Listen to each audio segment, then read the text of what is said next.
August 3rd, 2004, Wethersfield, Connecticut.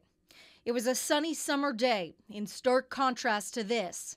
Highs in the 80s, the sun didn't set until after 8.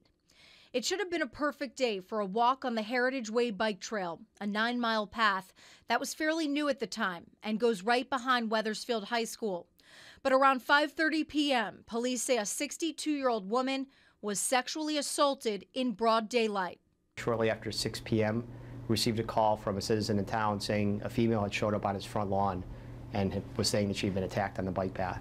In her interview with police, the victim described the horrific ordeal in great detail. She said she was walking on the bike path near the high school's track when a man grabbed her from behind and told her to stop screaming or he'd kill her.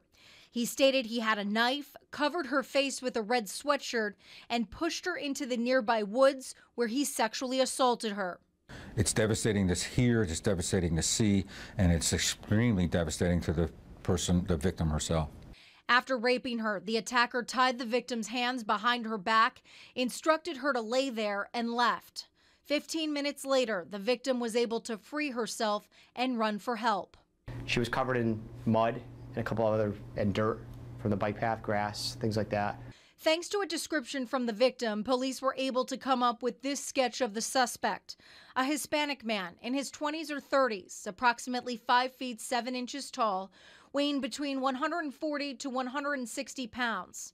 He had bronze skin, almond-shaped eyes, very dark thick hair, and spoke fluent English with a Spanish accent. DNA evidence was collected, a profile was obtained, but he was not a known offender. A big setback for police. It's very frustrating. We know that victims want closure and citizens want closure to it in some aspect as well. No one wants their bike path to be the scene of an incident as horrific as this. Police reviewed evidence, conducted interviews, and followed up on each and every tip, but the case went cold.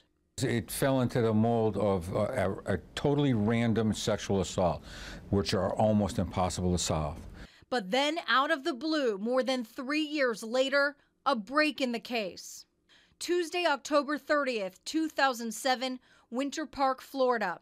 Police say a man enters an 86-year-old woman's apartment through an unlocked door. He pushes her onto her bed and sexually assaults her for about 15 minutes while physically restraining her. DNA evidence is collected, and it links both attacks to the same unidentified man. It heated up this cold case, but not for long. So now we had 2 unknown DNA profiles and no name or date of birth associated with them.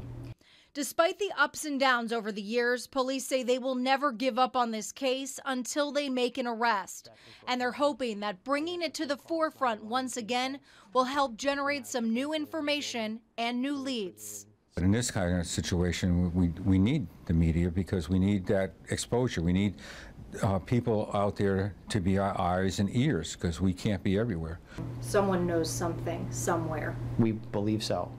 And with that thought in mind, police say you can help solve this nearly 16-year mystery and bring justice to the 2 victims. Call us. I'd rather get 99.5% of the calls to turn out to be nothing than to miss that 0.5% of calls that is something.